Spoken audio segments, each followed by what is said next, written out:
فعمال شويه ابقى معاكم قبل ما اعرض الفيديوهات، فقدامها 4 دقايق. بصوا كده شويه الصور دي عشان تبقوا معانا، يعني تبقوا شايفين الدنيا شكلها ايه.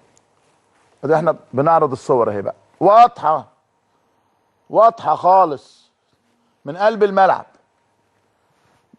من قلب الملعب. واللي بيحاول يحوشه شريف اكرامي، عايز يروح يحط الشمروخ في عينين حسام غالي. واضحه اهي، وضوح الشمس. واظن احمد عادل اللي ورا شريف اكرامي ده، اظن يعني اظن واضحه. ده مين؟ ده مجاهد من المجاهدين، بطل من الابطال. ويقول اهو يا عيني، بصوا يقول مفزوع مذعور. اصل حسام غالي تجرأ ونزل من الاتوبيس، رد عليهم هم بيحاولوا يضربوهم في الطريق.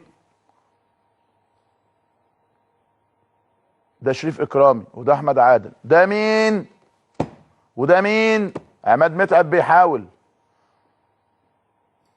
ادي واحد وادي التاني وادي التالت. مين دول؟ مين دول؟ صورهم اهي. راحوا الاول الجزيره، خططوا للامر، ظبطوه.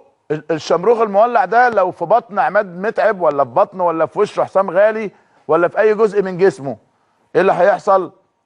بوريك صور. انا بوري الساده المسؤولين صور، اتحدى لو حد زعها قبل كده. وعلى فكره كتير جدا من زملائنا ما بيرضوش يذيعوها برضه، مش عارف ليه. ابعد عن الشر وغني له، احنا هنغني بطريقتنا يا سيدي. دول مين؟ اهم وشوش واضحه قدام حضراتكم. النهارده حد بعت لي حاجه طويله جدا كبيره جدا جدا جدا، بيقول لي معلومات انا الحقيقه مش متاكد منها، وقال لي مش هتصدق. اسالوا اعرفوا، يمكن الكلام ده صحيح. هل هيبقى في رد؟ هل من السهل ان احنا نجيب الناس دي؟ هل العيال دي اهلاويه اكثر من عماد متعب وشريف اكرامي وحسام غالي؟ ده النهارده بيكلمني حد من المسؤولين في النادي الاهلي في مدينه نصر، بيقول لي ده صالح جمعه ده بطل.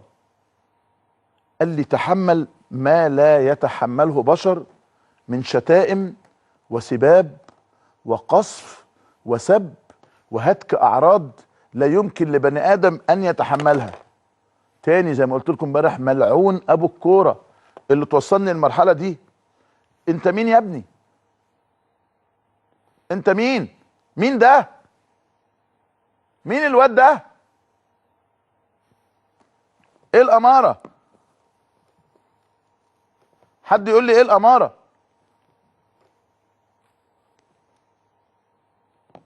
حد يفهمني مين اللي سايبهم؟ ايه التيشيرتات السوداء الموحده اللي لابسينها دي؟ ايه يا جماعه؟ هل دي رمز ولا بالصدفه؟ ما تجاوبونا يا اخوانا.